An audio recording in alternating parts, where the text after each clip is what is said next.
Two businessmen have been reportedly shot dead by hoodlums who invaded Igbelara community in the Igbogbo-Bayeku local government area of Lagos State on Sunday. Punch Metro gathered that everyone was going about their daily activities when suddenly no fewer than 15 hoodlums armed with sophisticated weapons stormed the Igbelara bus stop and opened fire on the people. Residents and business owners whose shops were located in the area were said to have scampered for safety. However, while a yet-to-be-identified man dealing in the dog business was shot dead at the front of a leisure center, Dreba, another businessman, Olariwaju Omobolaji, aka Exe, was also gunned down in a pub garden bar. Speaking with Punch Metro, a resident, Abidin Akitunde, said Omobolaji was shot in the head, adding that aside from the two dead victims, some other residents sustained bullet wounds. He said the assailants stormed the area in two vehicles and shot continuously. A lot of people were wounded and 2 people were killed at different locations. The people who perpetrated the crime were about 15 in number.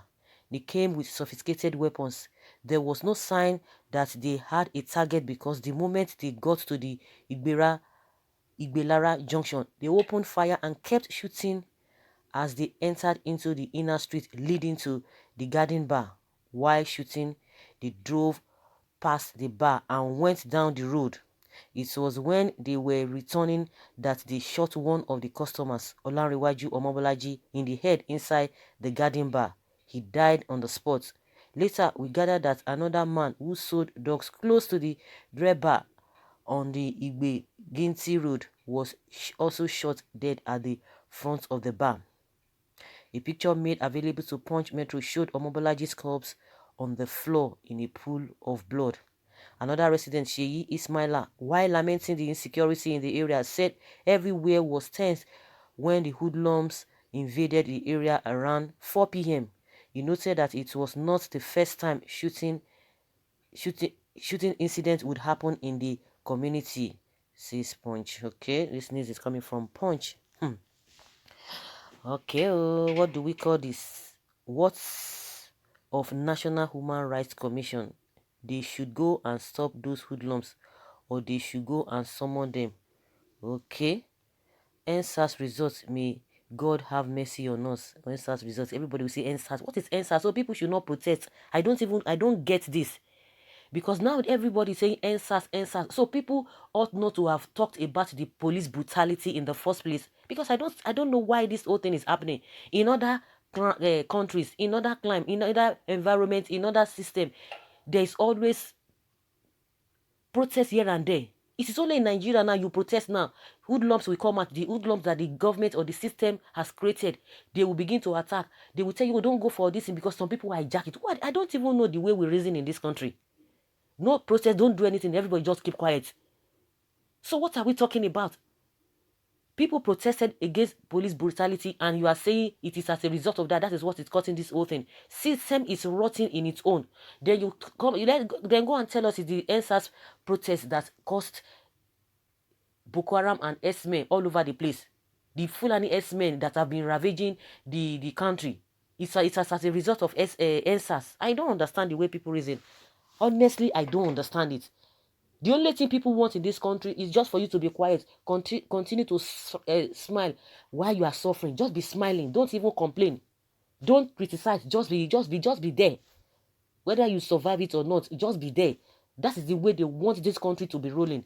The government on its side will not do the right thing, but anybody that criticizes their incompetence and their negligence, you have become a target. You want to remove the president. If there's anybody to be removed, is it not the president that's supposed to remove somebody who does not even care about anybody? Malami came out and told us that the National Assembly or whatsoever, the lawmakers do not have the right to summon him. Just to summon him and come and answer questions. It has become an offense now. Just come and answer. Come and tell us what is happening. Then if he will not answer, or if it's not, those people do not have the power to invite him, then who are the people who have the power? Which body has the power to invite him, to question him? Individuals have been asking questions. They say, just keep quiet. Don't say anything. Then the constituted authority. Some people will tell you, oh, if you know that you can't just be speaking on behalf of anybody or on behalf of a group, any group, or behalf of a region, that if you want to be heard, go and see for elected offices. Then once they vote for you, then you can speak on their behalf. Now the people that have been voted in to speak on their behalf, now they are calling the president to come and answer some questions. Whether they are doing it genuinely or not, it is even neither here nor there. But the question is that why is it that it's now unconstitutional for the president to be answerable or to answer any form of summon? If really is competent, he would have done the needful. I'm sure there will be no need for them to even call him in the first place. It's just so tiring. The so-called masses themselves, they are something else. Things like this will happen. They will say, oh, NSAS has started it. And okay, everybody will just keep quiet. NSAS. The Fulani that we have not been hearing them now, because now it's like it's a strategy. Will not be hearing much of them. But now that this NSAS whole thing has died down, we are beginning to hear them again. We are beginning to hear stories upon stories concerning the way Esme have been going about, bandits have been going about, and crimes in other places. So I don't just get it. NSAS. The result of NSAS.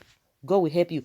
And you know, anything can happen in Nigeria. Don't be surprised that it could be the people that are supposed to even protect the people. They are even doing this because they are not happy. Unfortunately or fortunately, the people were even fighting for them. Now, up till now, have they been able to pay? We learned that 10,000 constables, policemen have not been paid.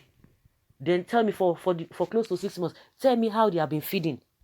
Tell me what they have been feeding on. Let us know. People, I mean well to do people in Nigeria pressurize IGP to ban SARS, and this is the result of a truth. Nigeria security was bad but managed by police with the help of SARS men. Now the guys has been disbanded even when there is no viable alternative. Security is a system. When a system is shut down, it takes time before the system is reactivated. As witnessed in #NSAS protest, in couple of months, we should expect gangsters. So, if they banned this thing, I don't know, is it some people are not even getting it. I think they need to be educated. What is the function of the SARS?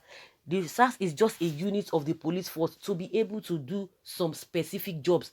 What they were doing was not part of what they were supposed to do. We have police on ground. Nobody has said scrap police. Is SARS and police, are they the same? You just have a unit, a smaller unit from the police force doing what they were supposed to do, but they deviated from doing what they were doing. And that was what people were complaining about and still complaining about. And people are turning everything. Who told you that the police people should not say that they are scrapping police? Some people will never learn. Well, Boko Haram in Lagos, the result of do or die has come for politicians. The thugs used during elections are the outcomes of insecurities we have now. That's the problem we have. Everybody is saying different things at different fora.